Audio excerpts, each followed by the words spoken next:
Hey guys, my name is Anuradha. Welcome to our channel GK Guidance and Knowledge. Happy morning to all of you. आज हम discuss करने वाले हैं health care sector के अंदर technology कैसे role play करती है। तो चलिए शुरुआत करते हैं। आज का हमारा क्वेश्चन है, यहाँ कोई डाउट नहीं है कि टेक्नोलॉजी एक इम्पॉर्टेंट रोल प्ले कर सकता है इम्प्रूव करने में, किसमें, हेल्थ केयर सेक्टर में। इसके ऊपर हमें कमेंट करना है। इसका मतलब हमें बताना है कि हेल्थ केयर सेक्टर के अंदर कौन कौन सी टेक्नोलॉजीज़ हम यूज़ कर सकते हैं। पर्सनल कमेंट प्रोवाइड करवाएंगे हम इसके अंदर हमारा कि हम कैसे कैसे इंप्रूवमेंट कर सकते हैं, टेक्नोलॉजीज़ के बारे में बताएंगे और इंडिया के अंदर हेल्थ केयर सेक्टर के अंदर कितनी इन्वेस्टमेंट हो रही है, क्या कुछ हो रहा है, उसको हम इंट्रोडक्शन में इंक्लूड करेंगे। चलिए शुरुआत करते हैं। इस क्वेश्चन का सिग्निफिकेंस है, ये जीएस पेपर 2 के अंदर पूछा जा सकता है, गवर्नमेंट पॉलिसीज एंड इंटरवेंशन के अंदर। देन जीएस पेपर 3 के अंदर भी पूछा जा सकता है, health science innovation and discoveries में। फिर इसका इंट्रोडक्शन देख लेते हैं हम। एक इंसान को ज़रूरत होती है हेल्थ और एजुकेशन दोनों की, ताकि वो ह्यूमन कैपिटल में कन्वर्ट हो सके, जो कि बहुत ही ज़्यादा नेसेसरी है किसके लिए, कंट्री की ग्रोथ के लिए। इंडिया के अंदर जो हेल्थ है वो एक स्टेट सब्जेक्ट है और यूनियन गवर्नमेंट है उसके ऊपर स्पेंड करती है 1.29% इसकी जीडीपी का, देश की जीडीपी का, जो कि टारगेट रखा गया है कि 2.25 से लेकर 3% तक बढ़ाया जाएगा 2025 तक।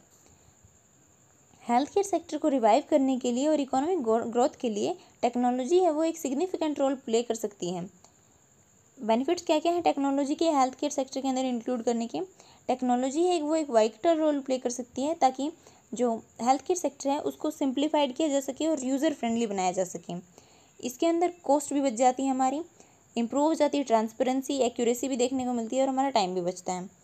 टेक्नोलॉजी का यूज़ करके हम कम कर पाएंगे जो कम्युनिकेबल डिसीज़ का स्प्रेड है, क्योंकि इसके अंदर हमें कम्युनिकेबल डिजीज़ से बचने के लिए हमें कम ट्रैवल करना चाहिए, कम भीड़ के अंदर जाना चाहिए, बहुत ही सबसे बच के ही रहना चाहिए। सोशल डिस्टेंसिंग बेसिकली हम बोल सकते हैं, वो करने की ज़रूरत है। तो हम अगर टेक्नोलॉजी का यूज़ करेंगे तो उसकी वजह से हम काफ़ी कुछ कर सकते हैं इस मामले में, जैसे कि कोविड-19 है और काफ़ी तरह की जो फ्लूज़ होते हैं, इन्फ्लुएंजा होता है, हम जुकाम के शिकार हो जाते हैं, तो वो सब कुछ कम्युनिकेबल डिजीज़ के अंदर आते हैं।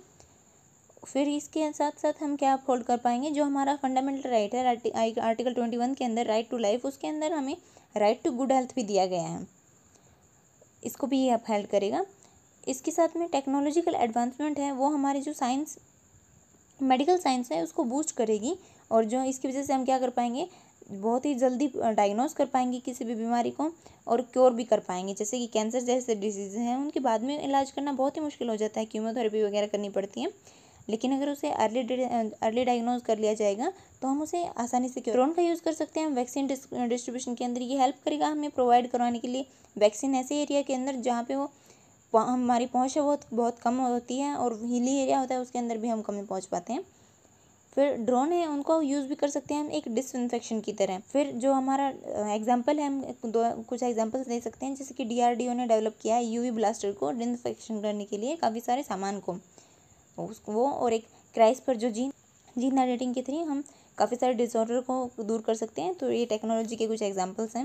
इससे प्रमोट कर पाएंगे हम गवर्नमेंट जो नेशनल डिजिटल हेल्थ मिशन के ऊपर काम कर रही है उसे, कि क्या क्या बूस्ट करने में काम आएगा, ई फार्मेसी को, डिजिटल हेल्थ आईडी को और टेली मेडिसिन, जिसके अंदर हम काफ़ी सारी चीज़ें इंक्लूड कर सकते हैं, जैसे कि कुछ ऐप्स वगैरह हैं और ई संजीवनी है, प्रोक्टो ऐप है, हेल्दीफाई ऐप है और किलकारी ऐप है, वो एक स्पेशली मदर और चाइल्ड से रिलेटेड है। फिर टेक्नोलॉजी है वो हेल्प करेगी हमें मॉनिटरिंग करने में, डायग्नोज करने में, और इसके द्वारा हम असिस्टेंट भी प्रोवाइड करवा सकते हैं किसी भी फिजिशियन को या फिर किसी भी और डॉक्टर को। आते हैं ट्रीटमेंट प्लान्स बना सकते हैं, उनको भी ऑप्टिमाइज़ किया जा सकता है। फिर टेक्नोलॉजी का यूज़ है उससे हम स्टोर कर पाएंगे काफ़ी सारा डेटा पेशेंट का, क्योंकि उसकी हिस्ट्री जानने के बाद पेशेंट की जो भी कि वो बचपन से लेकर आज तक उसको क्या क्या बीमारियाँ हुई हैं, क्या क्या हुआ है, क्या दिक्कत हुई है और कौन सी डिजीज़ है, उसको देखकर हम उसके लिए सही जो ट्रीटमेंट है वो दे पाएंगे उसे, और इसकी वजह से हम स्प्रेड भी कर पाएंगे जो अवेयरनेस है सोसाइटी के अंदर। टेक्नोलॉजी है वो प्रोवाइड करवा सकती है हमें एक्सेस, जैसे कि हम डॉक्टर, जो कॉमन पीपल हैं वो डॉक्टर से, ऑथेंटिकेटेड डॉक्टर से आसानी से बात कर पाएंगे, अपने डिजीज़ के बारे में मेडिकल हेल्प ले पाएंगे। और जो सेल्फ मेडिकेशन देखने को मिलता है, जैसे कि कोई भी दवा उठा के खा ली कि मेरा सिर में दर्द है तो मैं उसकी दवा खा ली बिना किसी डॉक्टर से सलाह लिए, उसको भी कम कर पाएंगे, क्योंकि इसकी वजह से हमें बाद में बहुत ज़्यादा डिजीज़, काफ़ी सारी प्रॉब्लम देखने को मिलती हैं। जैसे कि हमने एक पूरा का पूरा टॉपिक डिस्कस किया था इसके ऊपर कि हम एंटी माइक्रोबियल रेजिस्टेंस क्रिएट हो जाता है हमारी बॉडी के अंदर और दवाइयाँ काम करना बंद कर देती हैं। फिर हम रिड्यूस कर पाएंगे। अनऑथोराइज्ड पीपल होते हैं, जैसे कि हम सीधा छाप डॉक्टर होते हैं, उनकी बात कर रही हूँ मैं। फिर हम कुछ बात करते हैं इसके बारे में। यहाँ पे कोई भी डाउट नहीं है कि टेक्नोलॉजी इंप्रूव करेगी हमारी हेल्थ केयर सेक्टर को, लेकिन इसकी वजह से काफ़ी सारे चैलेंजेस भी देखने को मिलते हैं हमें। जैसे स्मार्टफोन नहीं है, किसी के पास इलेक्ट्रिसिटी नहीं है, किसी के पास इंटरनेट कनेक्शन नहीं है। जैसे हम सिंपल भाषा में कह सकते हैं कि डिजिटल डिवाइड हुआ है। हमारे पास जो फैसिलिटीज़ हैं उनकी भी कमी है, मेडिकल स्टाफ की भी कमी है, अवेयरनेस की भी कमी है, इंफ्रास्ट्रक्चर भी अच्छा नहीं है, फंडिंग भी कम देखने को मिलती है, और एक्सेस जो रूरल एरिया है, हिली एरिया है, उनके अंदर डॉक्टर्स की अच्छे से एक्सेस नहीं हो पाती है। फिर मिसयूज़ और पायरेसी का भी खतरा बना रहता है पेशेंट की हिस्ट्री से रिलेटेड।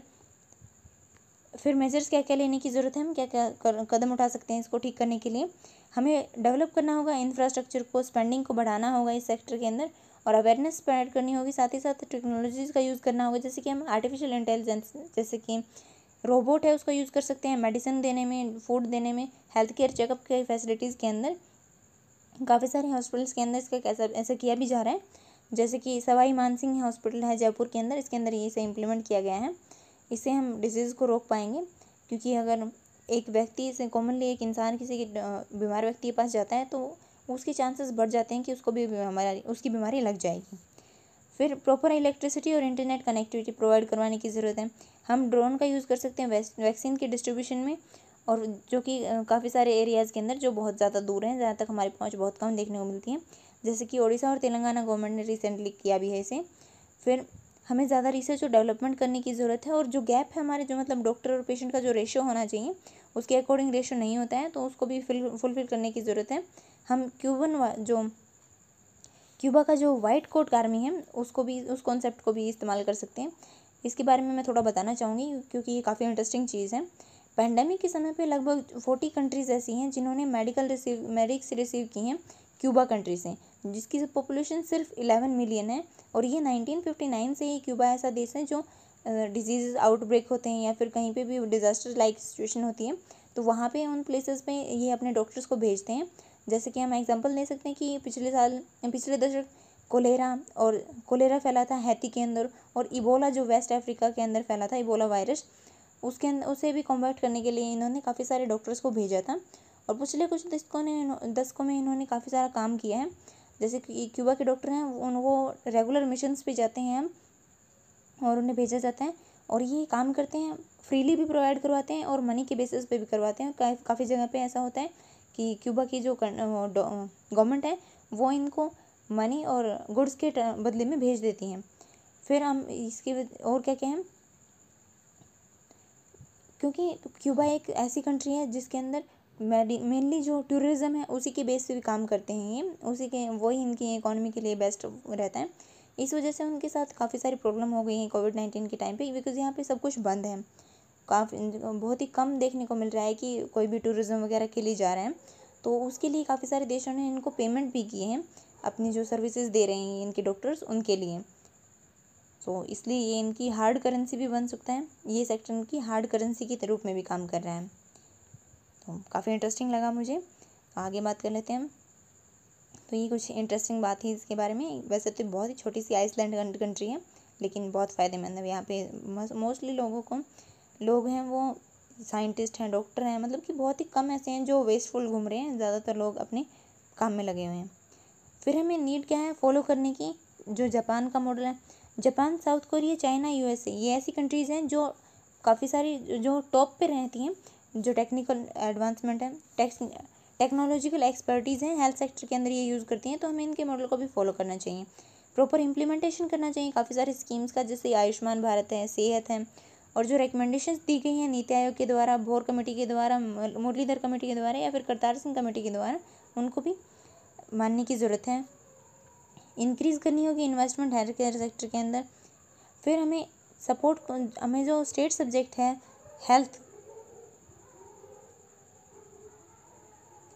हेल्थ हमारा स्टेट सब्जेक्ट है, उसे भी कॉन्करेंट लिस्ट में लाने की ज़रूरत है, जो कि रिकमेंडेशन दी गई थी 15th फाइनेंस कमीशन के द्वारा। फिर हमें सपोर्ट करने की ज़रूरत है जो WHO का कॉन्सेप्ट है यूनिवर्सल हेल्थ कवरेज का, उसे भी। फिर कंक्लूजन क्या दे सकते हैं, इस ऊपर दिए गए सभी मेजर्स के द्वारा, और साथ ही साथ हमें ये रिड्यूस करनी होगी जो आउट ऑफ पॉकेट एक्सपेंडिचर होता है हमारा, जो कि बहुत ही हाई है हमारी कंट्री का, ये 67% है। ग्लोबल एवरेज के कंपेयर में ये बहुत ज़्यादा है, बिकॉज ग्लोबल एवरेज है 18%। और साथ ही साथ हमें फोकस करना होगा किसके ऊपर, वन हेल्थ कॉन्सेप्ट के ऊपर। इसके अंदर हम ह्यूमन हेल्थ, इन्वायरमेंटल हेल्थ या फिर और एनिमल हेल्थ के ऊपर ध्यान देना होगा। इसे आप डायग्राम के थ्रू भी दिखा सकते हैं, ये और भी ज़्यादा इम्पैक्ट डालेगा एग्जामिनर के ऊपर, ताकि रिवाइव कर सकें हेल्थ केयर सेक्टर को।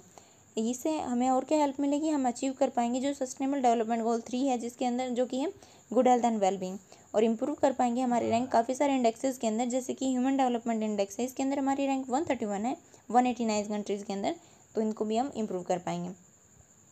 सो this is to today, thank you for listening, don't forget to like share and subscribe, also provide your suggestions to improve. और आपको वीडियो कैसी लगी आप ये कमेंट सेक्शन के अंदर ज़रूर बताइए। जय हिंद, जय भारत।